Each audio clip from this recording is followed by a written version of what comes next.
কি ব্যাপার টোনা, তোমার মনটা খারাপ মনে হচ্ছে? তোমার কি কিছু হয়েছে নাকি? হ্যাঁ টুনি, আজকে আমার মন ভীষণ খারাপ। ওই দুষ্ট ইগলের চোখ আমার বাড়ির দিকে পড়েছে। সে আমার বাড়ি জোর করে দখল করতে চাচ্ছে। আরে মোড়ল যে, আপনি আমার বাড়িতে কি মনে করে এলেন? টোনা, আমি তোমার বাড়িতে এসেছি একটা উদ্দেশ্যে। সেটা হলো যে তোমার বাড়িটা আমার খুব পছন্দ হয়েছে। আমি কিছু টাকা দেই, তুমি এখান থেকে চলে যাও। মোড়ল, আপনি এসব কি বলছেন? আমি আমার বাপ দাদার বাড়ি ছেড়ে কোথায় যাব?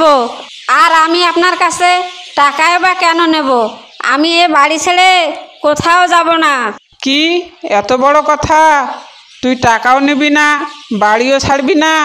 ঠিক আছে, আমার চেলাদের নিয়ে এসে তোর বউকে আর তোকে এ বাড়ি থেকে বাইর করে দেওয়ার ব্যবস্থা করছি। ঈগল তার চেলাকে সঙ্গে নিয়ে এসে বিনা কারণে টোনাটুনিকে বাড়ি থেকে বাহির করে দেয় এবং বাড়ি দখলে নেয়। আমি ভূত হয়েও এই বাড়ির মায়া আর আমার হাতের এই বৃষ্টির মায়া ছাড়তে পারছি না। কখনো যদি ভালো কাউকে পেতাম তাহলে আমার বাড়ি আর আমার হাতের এই বৃষ্টি তাকে দিয়ে দিতাম, কিন্তু আমার এখানে তো কখনো কেউ আসে না।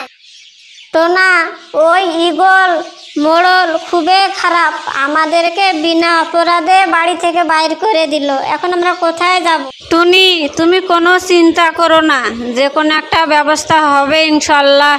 কে তোমরা? তোমরা এখানে কেন এসেছো? জানো না এখানে কেউ আসে না?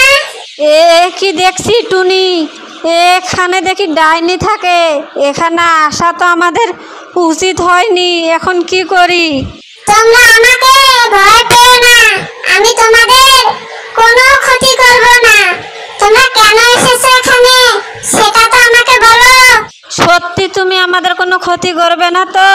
তাহলে নির্ভয়ে আমি তোমাকে বলছি, আমার বাড়ি এক দুষ্ট ঈগল জোর করে নিয়েছে আর আমাকে বাড়ি থেকে তাড়িয়ে দিয়েছে, তাই আমি আশ্রয় খুঁজছি। কি? তোমরা বিপদে পড়ে এখানে এসেছো? তাহলে শোনো, তোমরা এখন থেকে আমার এই ঘরটিতেই থেকো। আর আমার কাছে একটি জাদুর বীজ আছে, এটা রোপণ করলে আম গাছ হবে। এই আম গাছের আম কখনোই ফুরাবে না। তোমরা এই আম বিক্রি করে সুন্দর চলতে পারবে আর আমিও মুক্তি পাবো। কি সত্যি ডাইনি, তুমি তোমার এখানে আমাদের থাকতে দিবে? আমাদের ভালোই হয়। ঠিক আছে, আমরা এখানেই থাকবো। আর তোমার জাদুর বীজটি আমাদেরকে দাও, আমরা রোপণ করব। দেখেছো টুনি, ডাইনির দেওয়া জাদুর বীজ থেকে আম গাছ হয়েছে। এই আম গাছের আম কখনোই শেষ হয় না। এই আম গাছের আম বিক্রি করে আমরা ভালোই চলছি।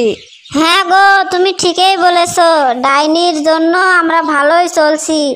এখন এত কথা না বলে আম পেড়ে রেখেছি, আম নিয়ে যাও বাজারে বিক্রি করে বাজারে নিয়ে এসো, আমি রান্না করব, দেরি হচ্ছে তো।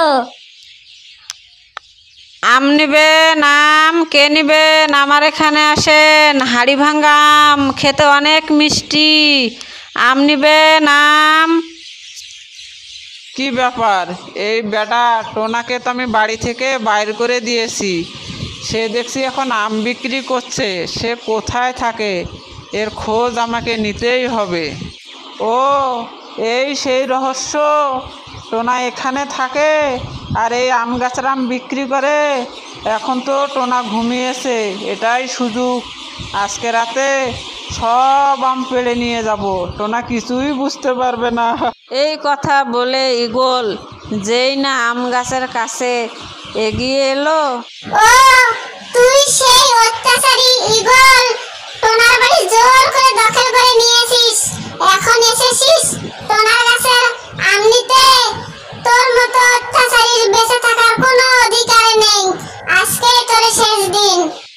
না ডাইনি, না, তুমি আমাকে মেরো না ডাইনি, তুমি আমাকে ক্ষমা করে দাও।